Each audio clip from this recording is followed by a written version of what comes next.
Hello and welcome to YTA Insights, a journey into the world of classical music. I'm St. John Flynn. Coming up in this episode, understanding contemporary classical music. We'll meet Alecia Lawyer, Artistic Director of the Houston-based chamber orchestra ROCO. We'll also talk with composer Mark Buller, whose work has been commissioned by ROCO and by the Atlanta Symphony Orchestra, among others. And experimental singer and composer Misha Penton explains how her creative work is fueled by the classical tradition. Plus, music of Mark Buller, performed by ROCO, and the Grammy-winning Houston Chamber Choir, Misha Penton's Micro Requiem, and marimbist Justin Douté, the 2018 YTA Music Competition Grand Prize winner. There is so much to look forward to, so I hope that you will stay with us now. Behind me is the Crichton Theatre in downtown Conroe, Texas, which has played host to the Young Texas Artists annual music competition for many years. Because of COVID-19 restrictions, the 2020 and 2021 competitions had to be cancelled. But we're looking forward to returning to the Crichton with some of Texas's best classical musicians in March of 2022. You can help keep YTA strong with your support. You'll find details at youngtexasartists.org. So let's hear some music from the YTA competition. In 2018, the Grand Prize winner was Justin Douté, a graduate student at Rice University's Shepherd School of Music. He won playing a contemporary work for marimba, an instrument that has seen a great rise in popularity among classical musicians over the last 50 or 60 years. Written in 1995 by Japanese marimbist Keiko Abe, Prism Rhapsody is a work for marimba and orchestra or wind ensemble. Here are highlights from Justin's winning performance. The pianist is Yukino Miyake.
That was 2018 YTA Music Competition winner Justin Douté with pianist Yukino Miyake, performing Keiko Abe's 1995 work, Prism Rhapsody. Justin now lives and teaches in Denver, Colorado. He performs regularly with the Boulder and Orlando Philharmonic Orchestras, the Colorado Ballet Orchestra, and the Fort Collins Symphony. We're exploring the world of contemporary classical music today. When they're planning their concert seasons, orchestras all over the world have to strike a delicate balance between programming well-known war horses from the classical repertoire and new works, which often the orchestras themselves have commissioned. What role does contemporary music play in the life of an orchestra? That's the question I put to Alecia Lawyer, the founder, artistic director, and principal oboist of ROCO, the Houston-based chamber orchestra. Alecia Lawyer, thank you very much for joining us. Welcome. Thank you. I'm so glad to be here. You founded ROCO in 2005. So it's 15, 16 years. Yes. And in that time, you have notched up a rather remarkable statistic, which is 118 commissions. You have been responsible for the world premieres of 118 pieces of new classical music. What is it that drives you as an orchestra to do that? Oh, that's a great question. I think it's just about being in relationship. Everything about ROCO is personal and about being in relationship with people. And that music is a language, and a living language at that. And what better way to have that happen than when you can be in verbal dialogue with a composer, and that they are living in the times we're living in. And it is a reflection, as art is, of what we are experiencing and who we are as a people. And now that we have a lot of diverse composers, we always have, because being in relationship with that just bursts that instantly anyway.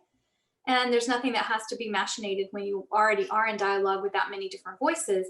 That's what's exciting too, is just that it's a worldwide global phenomenon of finding unique, diverse voices and digging into the stories and those personal experiences. So, you know, doing Zooms and having all this digital content right now through COVID, I always say you can't Zoom with Beethoven now. Or I don't always, I guess I've said it for a year, but being, speak to composers and having the musicians interact, how great would it have been in Beethoven's time? I don't think he would appreciate it, but you go up to him and say, hey, let me ask you about this note right here. You know, yeah, he wouldn't have tolerated that probably, but it's really fun to be in dialogue with the composers. So how do you choose the composers that you want to commission from? Pikachu, I choose you. Every commission has a story, and I think that's what's great about it too. There's not a process per se. It's the fact that some have come through recommendations of musicians, some have come from people I knew. Now that we're known for doing so many commissions and co-commissioning, a lot of the groups around the nation who also commission and reach out. So there's every story, every piece of music has a story, which is very human. Every person has a story. So I find that it really reflects, again, the journeys that we all go through. And so I don't say that as avoiding your question. It's just that there's not one way to do it. There's a graphic on our site under support under the ROCO Resound, which is our commissioning consortium, that has a fun way to show you how most of them start, which is an idea. A lot of times I will talk to the composer and say, here's my idea, here's how it might fit in the season, but I don't ever really deeply machinate what they're trying to do. So how do your commissions fit into the overall repertoire of the orchestra? They're anchors. They're the anchors for the season. I'm already programming into 2025. And those are, only thing on those sheets are the commissions. So they're really the anchors that lead the ideas of the overall theme. So really the commissions are where I get the inspiration for how the whole fleshing out of the season happens. And I will say that I think our audiences actually prefer to hear the new music because they have permission to hate it. I mean, when you give audiences their own authority to say, maybe not, it's kind of like when you're visual artists, you can walk by the painting if you don't want to engage with it. With music, you're in your seats. And what I think actually has happened in a beautiful way with COVID and our visual presentation digitally is people are allowed to say, I'm moving on. And that gives them the ability to experiment a little more. And I think it's going to do a good thing for us to be free and bold, because we do that. You know that for years we've just done not even commissioned works, but new works. And we don't put our programs in order, as you know. And that was a key trick. That was an experiment and an accidental blessing, because I did that just because I could never decide what order we wanted it in until the last minute, right? So you know me. And so we said, why do we have progress? Why don't we just, I said, let's just put it in alpha order. And what that actually did is allowed people to not know what was coming and when, and they didn't know, it's going to be Mozart, is it going to be this? And it let them be open to experience it and free to experience it. I think that's what is hard with classical music. And people don't tell you how long a piece is. It's a huge mistake to not say, this piece is 10 minutes. Okay, Right. I got that. Oh, this is an hour. Okay, you know. So I think if we don't do that, I can't sit still in a new piece if I don't know how long it is, because I can't put my parameters around it. Right. So are you saying that in many ways the ROCO audience is already sort of pre-programmed to new music, to contemporary classical music, because Yes. that's what they've come to expect?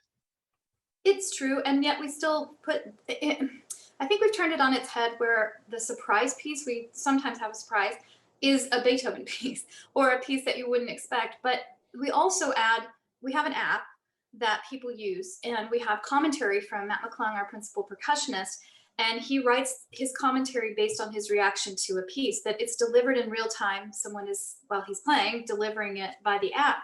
And what's fun is we have him do that on traditional pieces. So he will be doing that on the Beethoven. He'll be doing it on Beethoven. We're doing Beethoven 8 for the first time. We have not done Beethoven at all, actually, in all 16 years.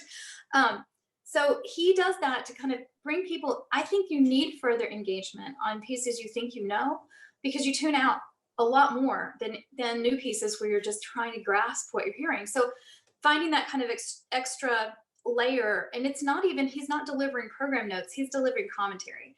An example would be one of Mozart's things he commented on was, oh, look how fast this movement's going. It's like you could just see the wind in his hair when he'd ride in a convertible. But wait, he'd have a wig and those wigs, and then he goes down a rabbit hole of why they had wigs in that time. So it's just that kind of engaging. And what's great is listening to a Mozart symphony and ROCO performance and hearing the audience laugh. I mean, that's awesome for me. It's like Mozart would have loved that. He would have absolutely loved that. Do you find that there are members of the audience that are surprised in the sense of being challenged? And what sort of reactions do you get from audience members when you have a new piece on the program? Well, again, they expect it. And most of the things we play are underrepresented, period. So, I mean, we play a lot of deceased and living composers. So you may not recognize even the ones that are long deceased. But I will say that, yes, some of them are surprised. And I have won over some very strong traditionalist people who say, yeah, I didn't like that piece, but I was glad to go on the journey. And I was like, that is all I've ever asked, right? And in the entire 17 years, 16 years we've been, there are only 2 pieces that I did not look up from my part, because I knew people were going to hate the pieces. And I will not tell you what those are, but I truly was like this. I don't know what to do about this. But each time I had some people say, you know, I wouldn't choose to listen to that again, but I really appreciate and understand why it was written. And I was like, that is all we asked for. One aspect of ROCO is that you do not have a fixed conductor.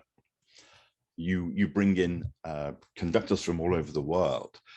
How do they react to, you know, when you want to engage them to come and perform with the orchestra, and there's a brand new piece on the program? What sort of reaction do you get from the conductors? Well, all of them are ecstatic to finally do new music, all of them. But I think the more challenging thing is, especially this year, I tended to call the conductors and say, hi, here's the program I need you to conduct. You know, I'd already kind of planned the whole thing, because I had, number one, a couple pieces. So musicians give me pieces they want to play. And usually I'll ask the conductor to provide one or two of their favorite pieces and try to fit it in, and we'll have a dialogue about it. There's only a handful of conductors over the years that have not been malleable to be able to want to be in dialogue like that. I mean, Mayan Chen loves the fact that pretty much everything that she conducts with us, she's never conducted before. And that's what's exciting. I think I may have told you personally this story years ago. When she first came, we had Mozart 40 on the program, and then Aaron J. Kernis, 2 Hot Toccata. And so she hadn't realized that we'd already been doing a lot of contemporary, not as much commissioning at that point, but a lot of contemporary pieces. And she had planned a lot of rehearsal for the 2 Hot Toccata. And we sat there and read it down, and it was fine. And she was just like, well, let's move to the Mozart, right? And everybody started talking, and she asked, she goes, who all has played this before? Expecting only 2 people in the whole orchestra had ever played Mozart 40. So this is a group of people who are soloists, chamber musicians, teacher. It's a different group of people. We were thrilled to rehearse Mozart 40. Like, we dug into that like you don't get to in an orchestra. So we already knew it was new and different that way. And that's when I felt really comfortable leaning into all the new things and all the variety and teaching people how to say Mozart. They say Mozart, and it's okay. They just need to know it's like pizza, you know? Right. So those, not dumbing it down at all, but inviting them in. I think that's the key. How do you prepare an audience to listen to a piece of music that might well challenge them? Mm-hmm. How do you prepare them for that experience? Great. Well, again, it's out of order. They don't know when it's coming. When it does come, they know how long it is. And they have met the composer because they're always there. They come up and speak very short, 2 minutes about their piece. In our program, we have a very clear, not boring program notes because Mark Buller does them, and we call them Buller points.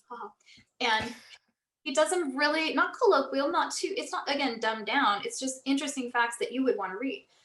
You mentioned Mark Buller, and we're going to hear in just a moment ROCO performance of a work that you commissioned from Mark in, I think, 2018 or 19, entitled Whirligig, that Mayan Chen conducted. Yes. Tell us a little bit about this piece and what your working relationship is like with Mark in terms of bringing a commission to the stage. Absolutely. Well, and it's a wonderful thing you talk about, because I actually asked him and tasked him with doing a 15 project. That was our 15th season. And in this project, we commissioned 15 composers for very, very short pieces. And he picked them. He curated this list of 15 composers of diverse backgrounds, diverse ages, diverse experience. So he curated all that. He's also written, we've played a number of his pieces, and he writes our program notes called Buller points. And he also rescores for us, which I think is really important. A big part of what we do is rescore for our size.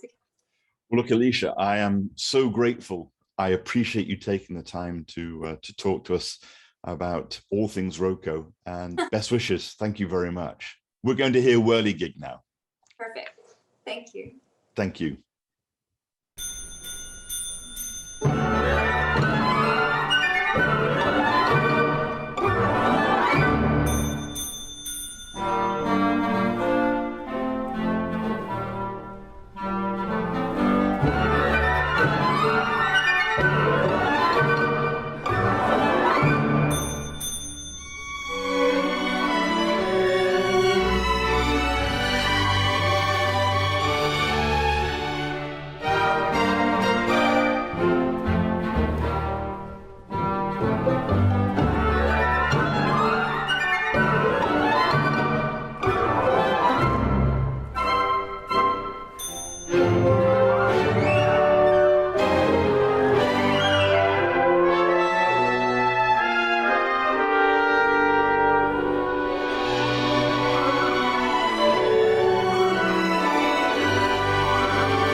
That was ROCO under the baton of Mei-An Chen, performing Whirligig, a work the orchestra commissioned from composer Mark Buller in 2019. Although only in his mid-30s, Mark has already established an enviable reputation with commissions from the Atlanta Symphony Orchestra, Houston Grand Opera, the Houston Chamber Choir, and, as we've just seen, ROCO. But given that audiences are often very wary of new music, how does Mark ply his trade? What does he do to ensure his music will not only be heard, but also enjoyed? Let's talk to Mark and find out. Mark Buller, welcome. Thank you very much for joining me. Absolutely. Thanks for having me, St. John. I wanted to talk to you, Mark, because you are a contemporary classical music composer, in the sense that you're alive right now and you are writing music that comes largely out of the classical tradition. How did you get into composing? That's a good question. As a little kid, I picked melodies that I had heard out on a little toy piano, and then, I think we all have a creative impulse, so as I got better at various instruments, I always tried to come up with little melodic ideas, original things. And then about halfway through my undergrad degree in piano performance, I realized that I got more out of doing the behind the scenes work of composing, knowing that I could whittle away and keep fiddling with the piece until it was where I wanted it to be, and then I could take my hands off, give it to somebody else, and truly have it be their something that they owned and took ownership of after that. And that was so rewarding for me, more so than performing. You went on to complete your doctorate in composition at the Moore School of Music at the University of Houston, and you have forged a lovely career thus far as a composer, and you teach as well. Do you remember the first time you were commissioned to write a piece of music? Are you thinking about more professional, formal kind of commission? Well, I mean, these things evolve over time, don't they? I mean, you've been commissioned on several occasions by the Atlanta Symphony Orchestra. You can't get much more highfalutin or prestigious than the Atlanta Symphony Orchestra. Oh, you're very kind. They're just a terrific group of people to work with. Yeah. Yeah, and so, I mean, these kind of projects take a variety of different forms. Sometimes it's a transactional thing, and sometimes, much more often, it's a relational sort of thing, providing a piece in celebration of something, like someone's last season, for instance, sort of thing. And you're writing a commission for Robert Spano's last concert as music director of the Atlanta Symphony. Which was actually last June and was canceled because of COVID. And so he is no longer music director. He's, of course, moving to Fort Worth here very soon. But so now he's, I forget his title. I know he's not principal Conductor laureate or something. Yeah, that. Because I know Runicles is principal guest, but he's a fixture in the Atlanta music scene, rightly so, and so he's going back a lot. So it's been rescheduled for this coming late March, early April for one of his triumphant returns. Are there particular composers whose music made you want to become a composer? Very much. It's always been the colorful orchestrators to whom I was drawn, and so there's a disc of Debussy that's sitting right back here, actually, that I purchased probably in an 8th or 9th grade, that I just listened to over and over again. La Mer, lots of Ravel, just the Three Nocturnes by Debussy, where he just gets these incredible washes of color, moments where melody takes the back seat, even development takes the back seat to pure color, where you're not listening necessarily to individual instruments, but instead to this incredible texture. From there, of course, I got into the French school, into Debussy and Ravel, Stravinsky, where similar sort of thing. Stravinsky in particular, right, where he's every few years you feel like he totally reinvents himself. That's why he's called a chameleon, moving from the traditional style when he studied with Rimsky-Korsakov to this very French style of the ballets with Ballet Russe, through to neoclassicism, all the way through to the late serial works. It's just the color he infuses every style is just so fascinating and really laid an interesting groundwork for me to take some of my first steps as a composer. You're sitting on a plane and you're flying, somewhere in the US, and the person sitting next to you says, "So what do you do?" And you say, "Oh, I'm a composer." And they say, "Oh, what sort of music do you compose?" What's your sort of 30-second answer to that question? Depends on how talkative I am and how much I want to talk to this person. That's terrible. No. It's similar to what you said. Music, contemporary classical, the way you introduced me, works. Who knows what that means? Contemporary, yes, because I'm alive, and classical because it dialogues with the so-called classical tradition in music.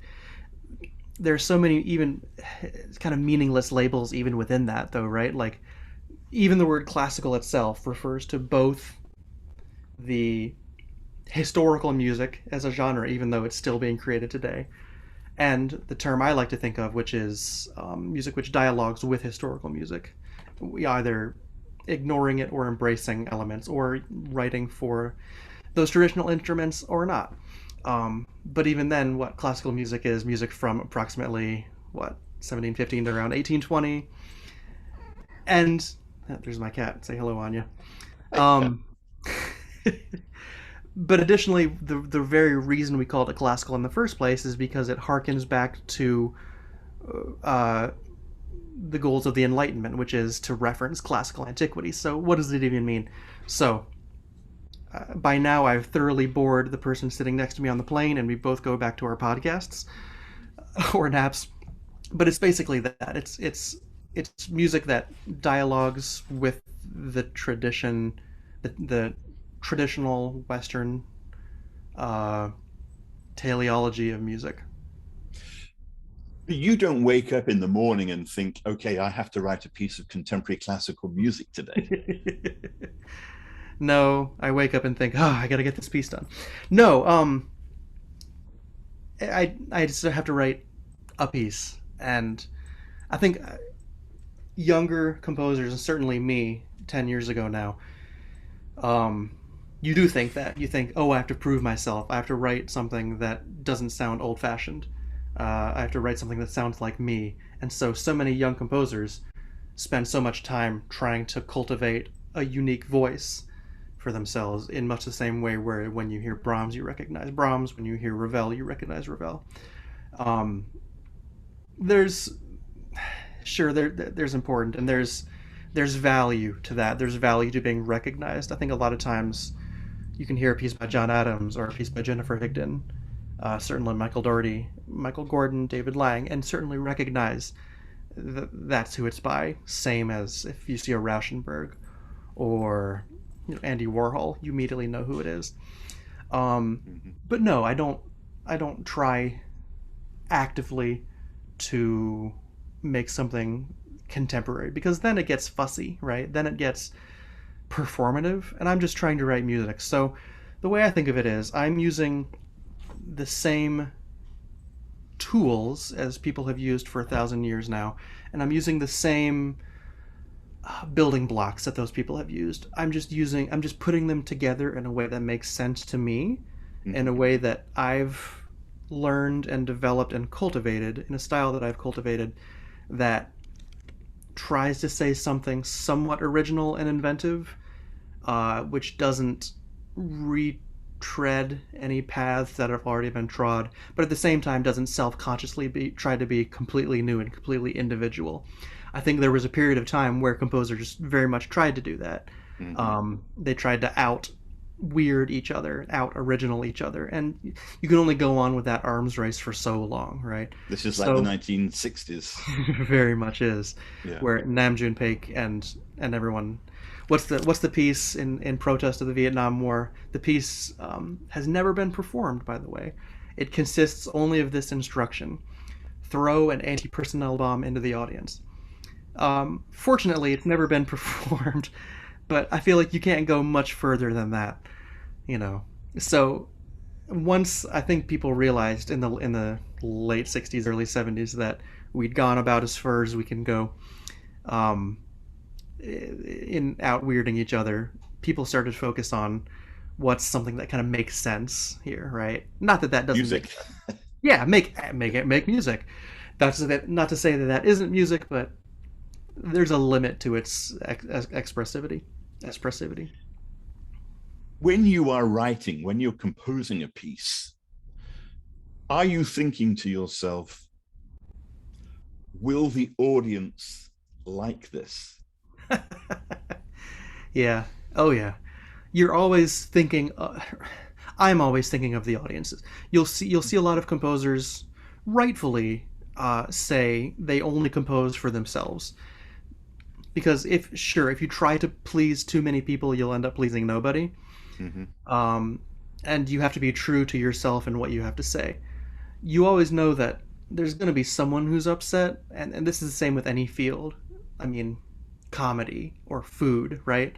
There's going to be someone who doesn't like what you have to say, and if you try to make something that is universally beloved, there will be someone somewhere who is unhappy, and you'll just end up just unhappy with yourself. So I don't necessarily try to satiate every single person in the audience, but I keep in mind who the audience is going to be. So, for instance, when I write a chamber piece for for an ensemble that has made a name for themselves, working in a space where the audience knows that they're going to be challenged a lot more, then I can write a thornier piece, right? Whereas when I write pieces for mass consumption, like pieces for orchestra that are on a subscription series, and I'm paired with, like, this coming spring with Scheherazade, it's a different audience, and I could make them uncomfortable. I could also write, a very new agey soundscape sort of thing, but there's a good place in the middle. So I try to write something that will challenge them, that will take them where they are, and make them maybe face some of their presuppositions, but not in a way that makes them want to get up and leave the audience, right? And so there's this sweet spot right in the middle, and it is a real challenge for me as a composer to find what that medium is. And also, I mean, there's so many other parameters here too, right? Like, what the musicians themselves. I want to write a piece that challenges them a bit, but that they're not going to sit in a rehearsal room somewhere cursing me because it's this 2-minute piece and they're having to work on it for 15 hours, right? Somewhere in the middle. I have been told that I have been cursed in the past by performers, and that's okay. It was a good learning A badge of moment. honor. I guess. We just heard the ROCO perform a piece that they commissioned from you, I think in 2018 or 19, titled Whirligig, that Mayan Chen conducted. Talk a little bit about this piece and what were you thinking as you worked on it? Yeah, so I was It's about thinking 3 minutes, isn't it? 3 or 4 minutes. Yeah, 2 or 3, 2.5, 3. I was thinking a lot, and I do think a lot about musical form.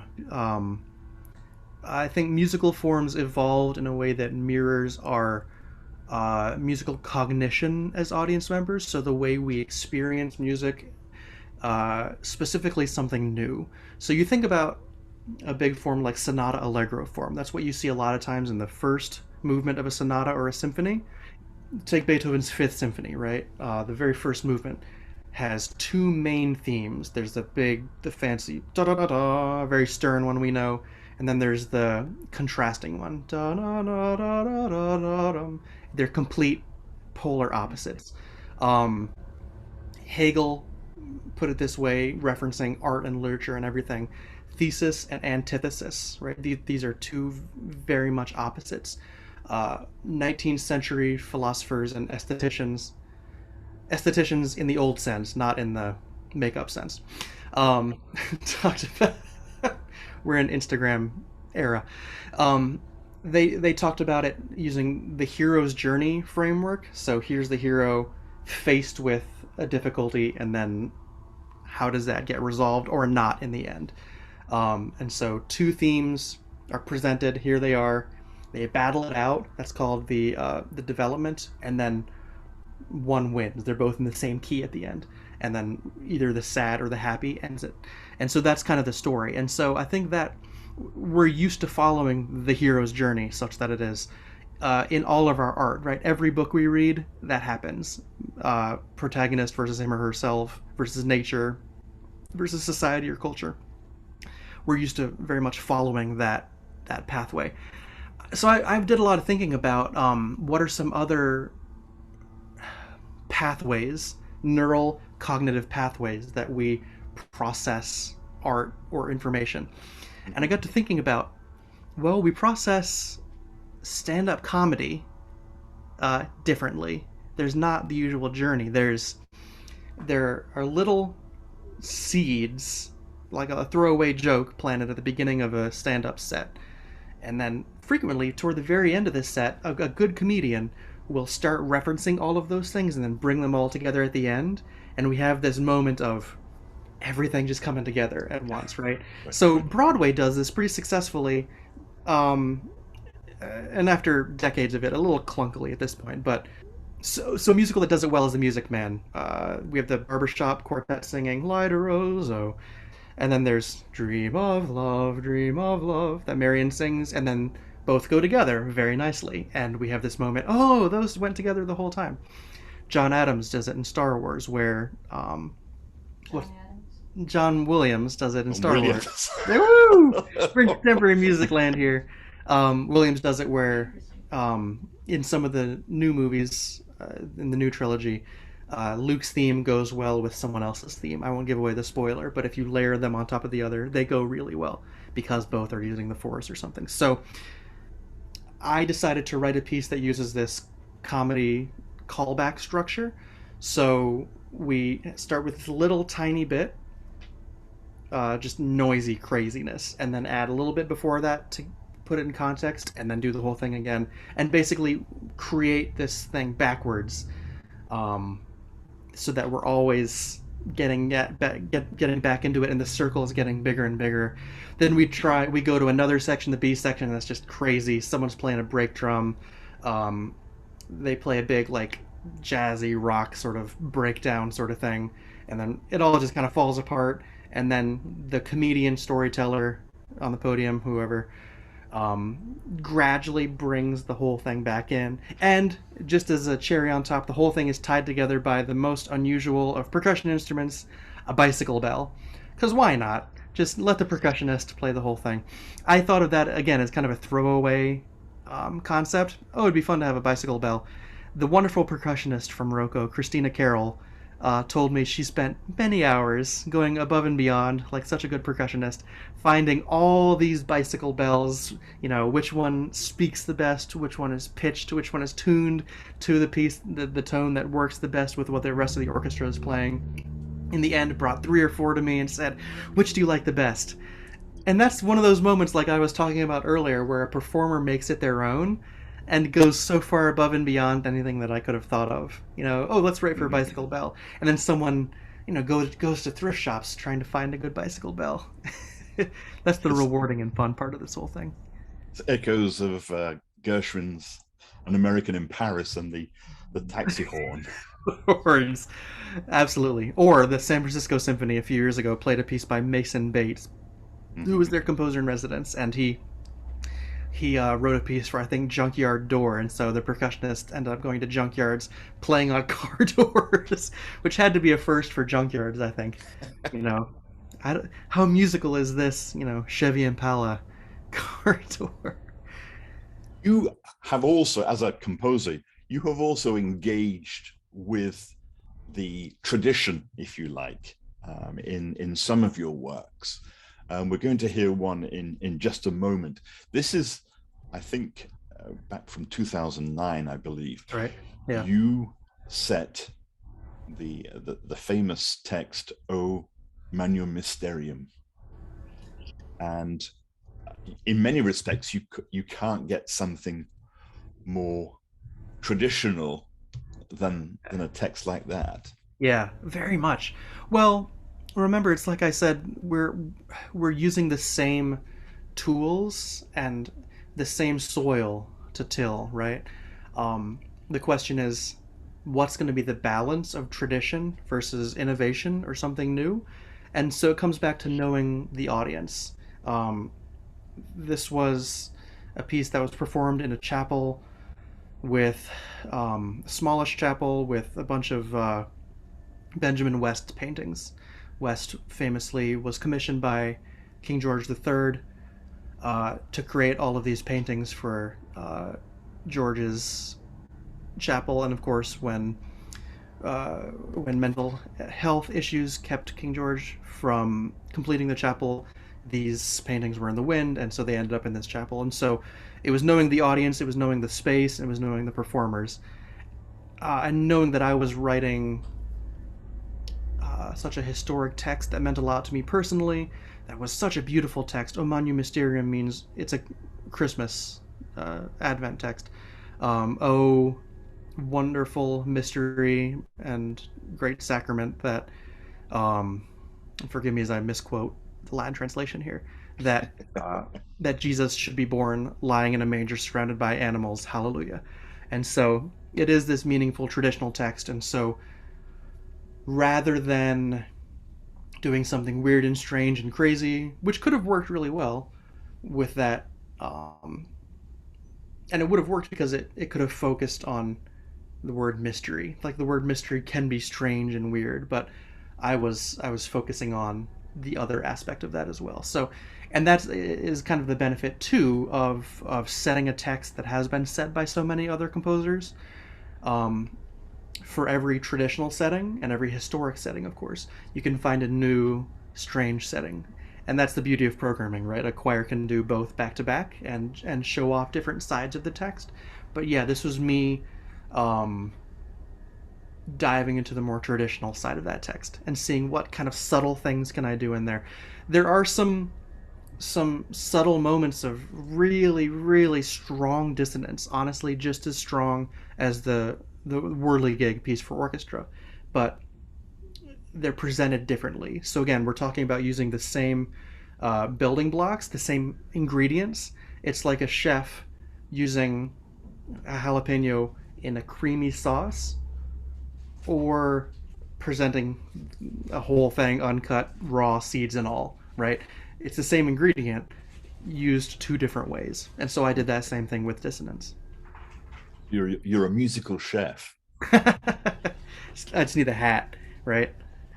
That's all.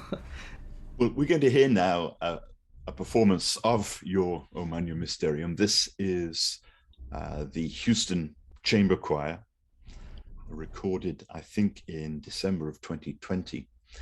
Let's take a listen, and then we'll come back and talk some more.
That was remarkable as O Magnum Mysterium, performed there by the wonderful Houston Chamber Choir.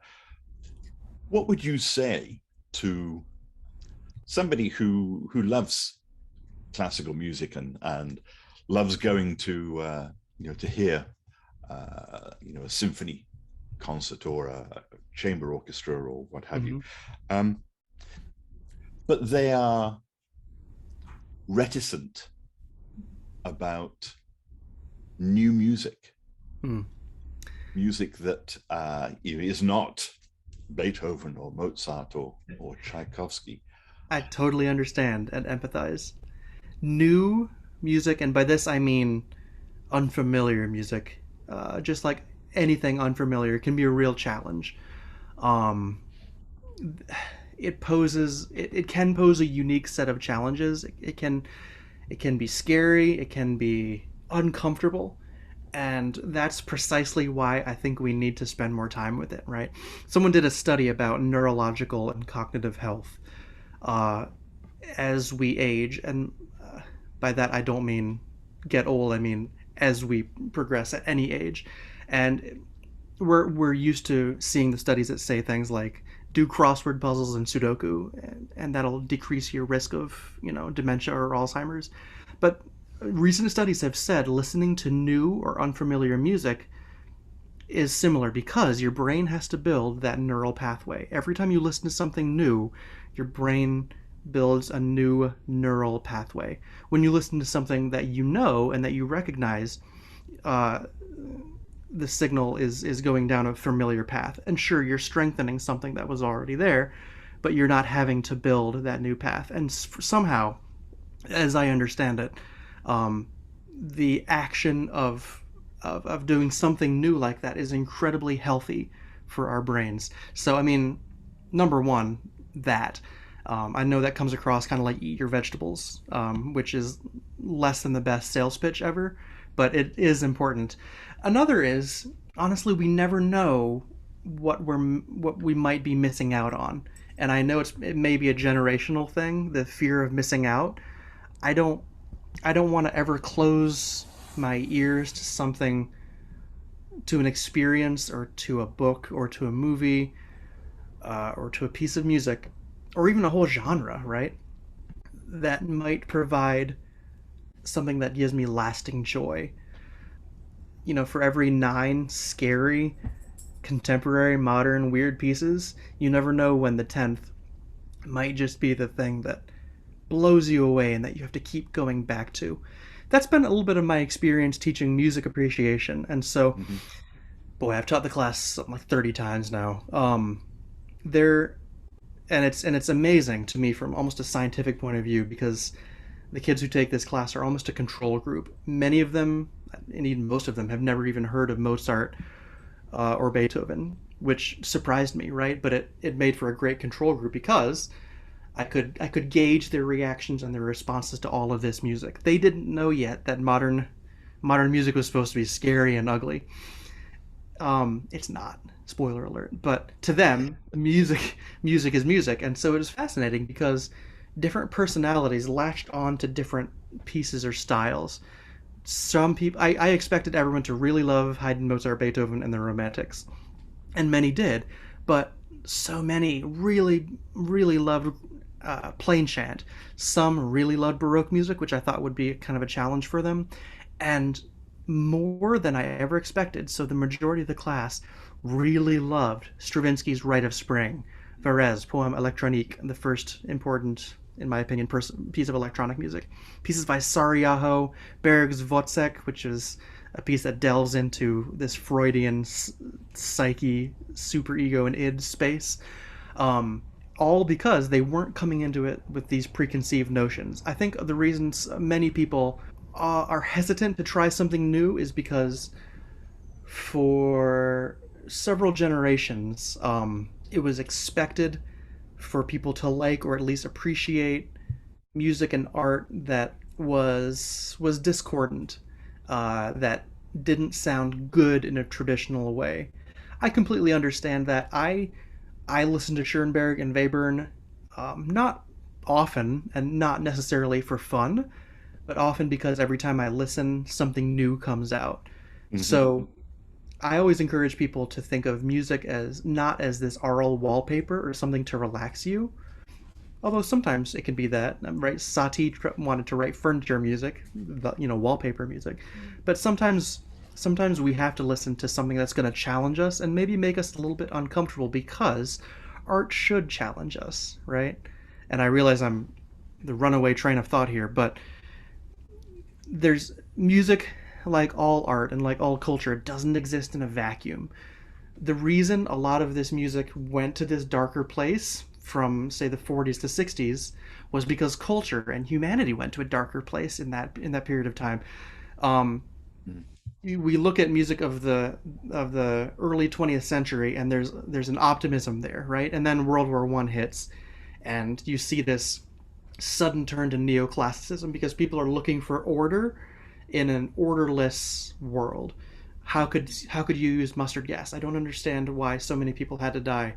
Well, you look for order, and so they say, where did order exist? Well, it existed in Haydn, Mozart, Beethoven. It existed in the Baroque, and it certainly existed in ancient Greece. And so you've got this incredible like search for music that can look at those sort of things. And then what do you have? We have the Depression. We've got the rise of fascism, the Holocaust, the threat of nuclear war, and potentially endless war in the 20th century.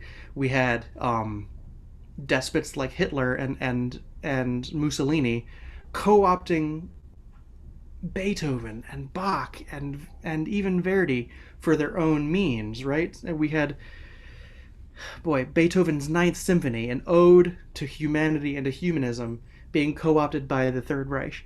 And so it makes sense that post-war composers would feel this weight on their shoulders.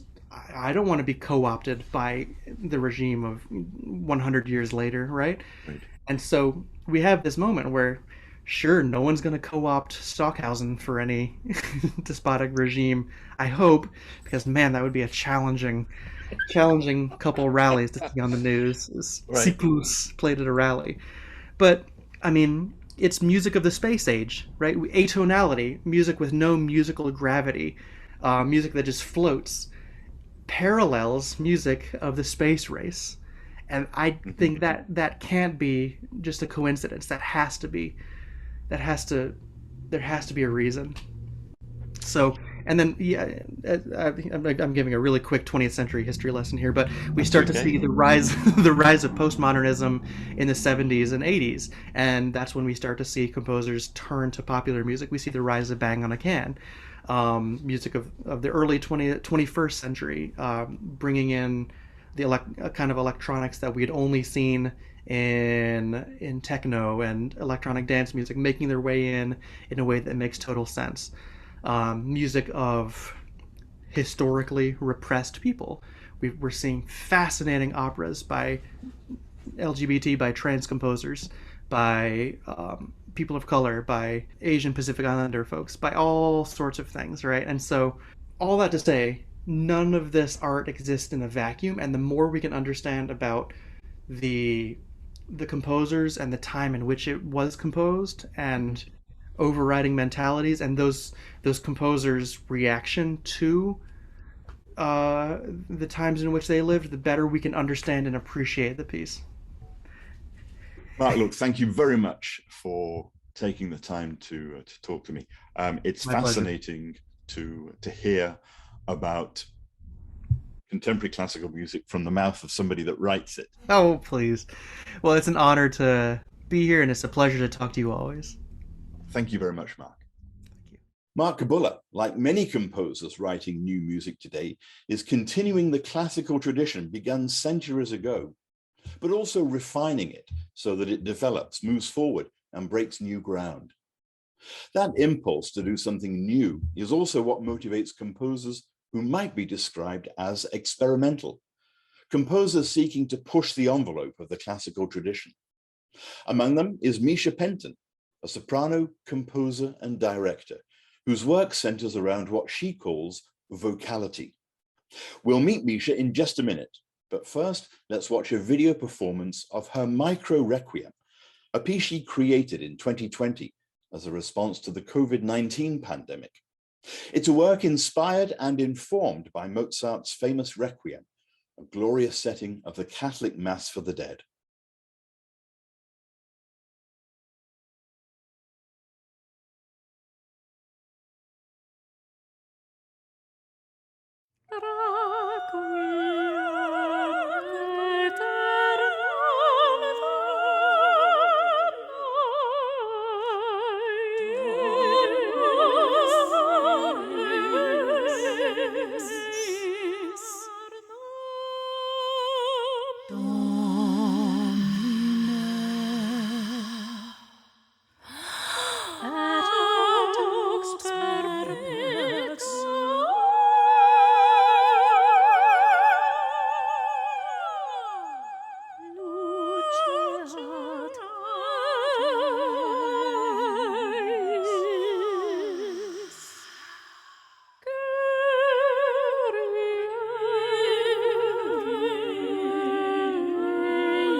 Solvet seglum in favilla, testet David cum sepa.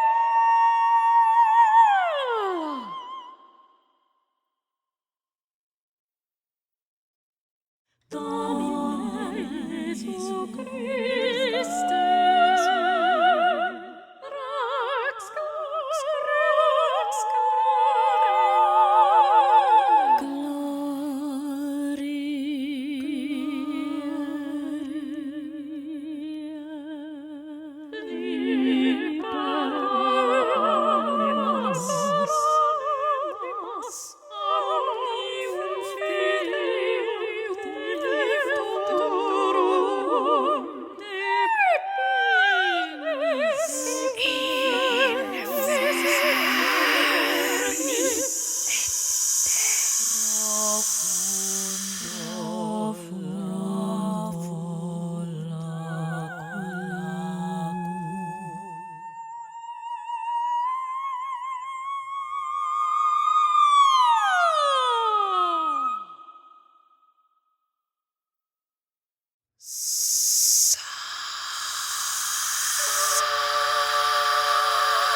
Dr. Misha Penton, thank you very much for joining us. Welcome.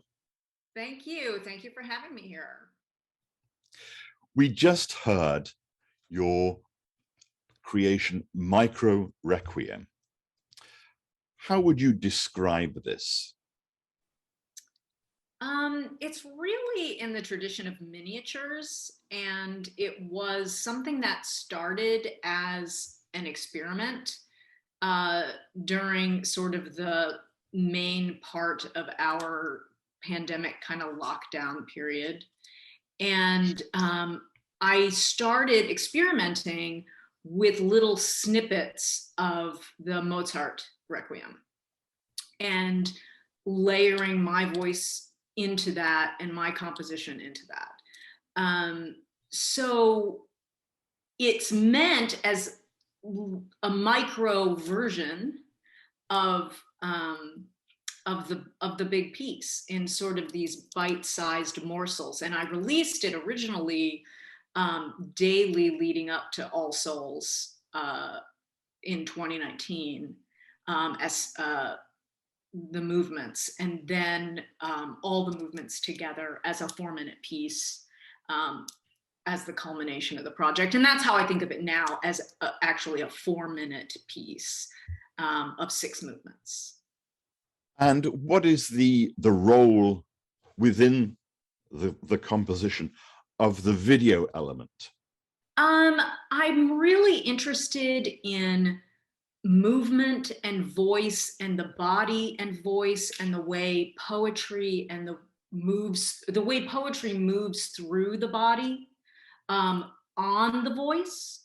So that has become more and more a part of my work. And so I wanted to do a piece that was a movement piece. Dance is probably a little too ambitious of a word, but I wanted the movement to reflect the vocality, to reflect the voice and the text.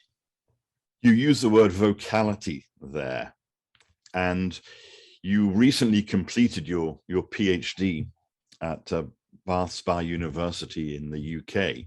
Congratulations. And your thesis is titled Vocality as/in Composition, Solo and Collaborative Creation of New Post-Opera Works. What is vocality as you understand it, as you're using it here? Vocality, broadly speaking, within music and voice practice, is the range of what the human voice does. Singing, speech, laughter, coughing, tongue clicks, gasps, whispers. So it is this full range, and you really saw a lot of that in the mid-century, particularly with pioneering artists such as Kathy Baburian, who really used her voice very expansively, even though she was a classical singer. And so that very much informs my work. This idea that I have classical training and I favor classical technique, but I use other kinds of techniques that explore what the voice can do beyond singing, or beyond what we might think of as singing. There has been a tradition going back, well, certainly to Mozart's day, of this combination of singing and speaking. I think in German they call it Sprechstimme. Yes, and a Sprechgesang, spoken song. Yeah, absolutely. Even in very early opera, Monteverdi comes to mind. The singing and the reciting, the recitativo, is it's a tension between speaking and singing. There was a particular understanding of these kind of practices, and now we have to learn about those time periods and performance practice of those time periods.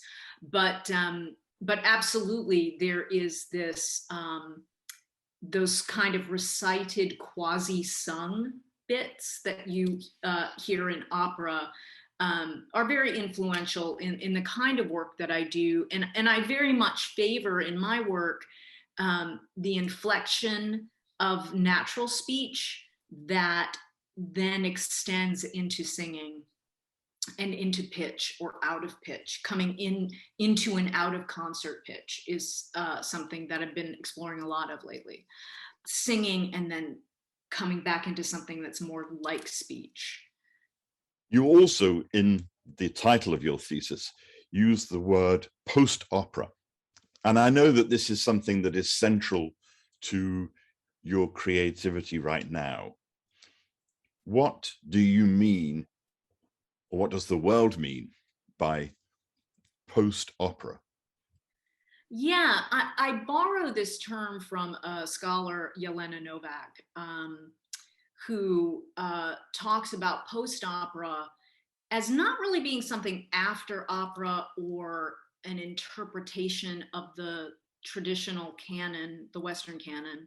But Yelena Novak talks about post-opera as something that's both postmodern and post-dramatic. And what I believe she means by this, or my understanding of it, and the way I use it in my work, is that it's a breakdown of linear narrative. It's the use of media. It's the use of the full range of the human voice. It's very exploratory. Sometimes it's experimental. So it's what, as singers and artists, we can imagine opera to be without being fettered or bound by particular practices. So how do you see your work in relation to that traditional Western canon? You know, for example, the relationship between your micro requiem and Mozart's requiem. The thread that I think connects me to the Western canon, or to more traditional forms of opera, even new music opera, is the singing technique that I tend to favor, and a sense of the dramatic. And by dramatic, I don't necessarily mean a narrative, a linear narrative, or a story, but I mean a sense of drama, a sense of theater. So that's what really draws me to the art form, is that theatricality, and it's kind of larger than life sensibility. Would you be offended if I described what you do as experimental? No, I wouldn't. I think that I will say that the experimental tradition in Western music is it's kind of a specific thing. Right. So, and I don't really align well, I think, artistically with that tradition, though it's very cool and interesting and varied.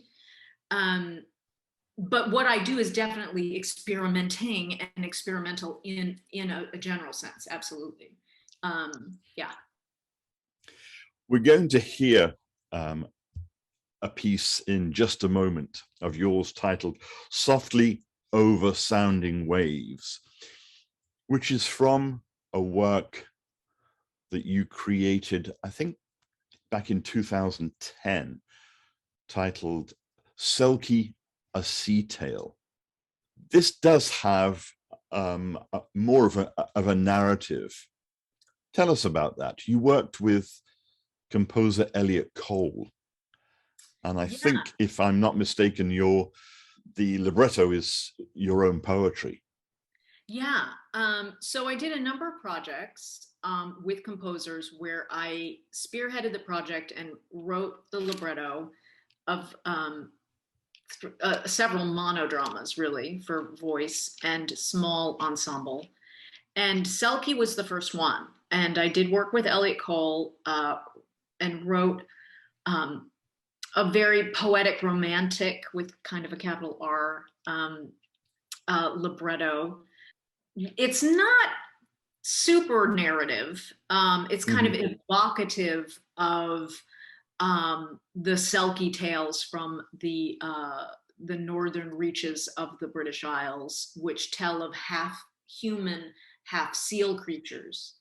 And if you steal they come out onto the beaches at night to dance, and if you steal the skin that they've shed as they dance in their human form, then they have to stay with you. And it usually doesn't turn out really great when you do that. So one of the things about my work that continues is a love for mythology, Western mythology and fairy tale, and retellings and reinventions of female characters from those stories from the Western canon. So, and Selkie is definitely exists within that that fascination. Well, let's hear Softly Over Sounding Waves right now. Before we get to that, though, Misha, thank you very much for talking to us and sharing your creativity, your vocality with us, and best wishes.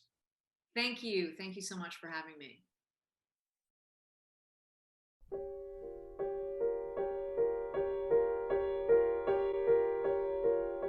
Softly over sounding autumn waves you sail.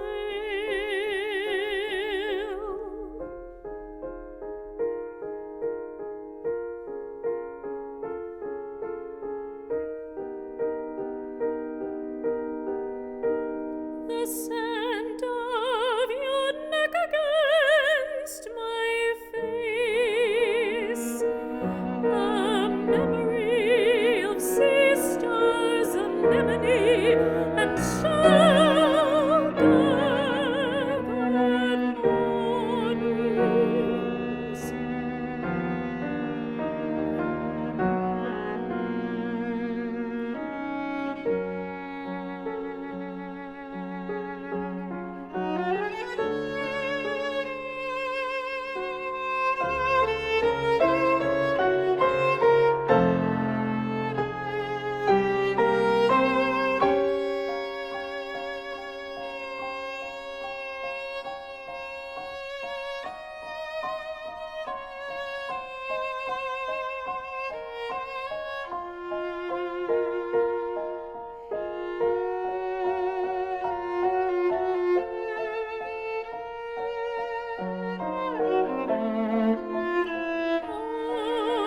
Ocean strand, rainforest moss chills our hands so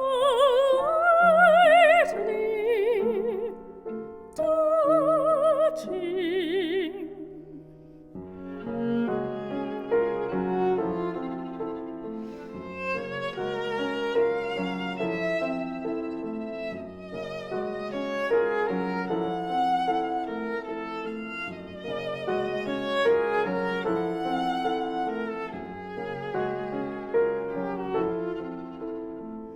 We climb marine granite toward an aspen eyrie. A sailboat's a beckoning head for us.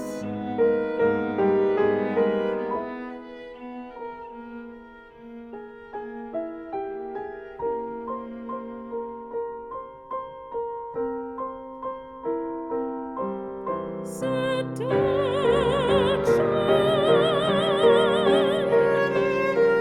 to disobedience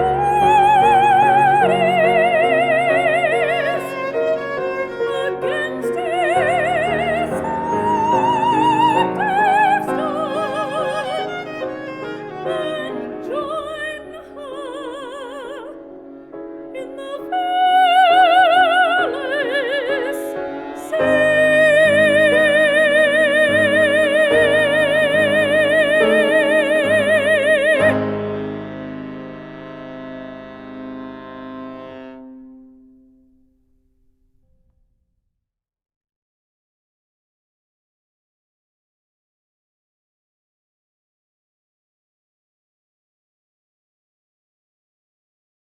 softly over sounding waves from Misha Penton's ethereal chamber opera, Selkie, A Sea Tale. Thank you to Misha, to Mark Buller, and to Alecia Lawyer for sharing their thoughts on contemporary classical music, and to ROCO, the Houston Chamber Choir, and Justin Douté for their performances of such new music. We're grateful to all who make the work of Young Texas artists possible, including the YTA Circle members, all patrons and audience members, and the City of Conroe. Your support helps keep great music alive in Texas and beyond. To find out more about YTA, visit us online, on Facebook, and on YouTube. I'm St. John Flynn. I hope you've enjoyed this brief journey into the world of contemporary classical music, and that you'll join us again next time.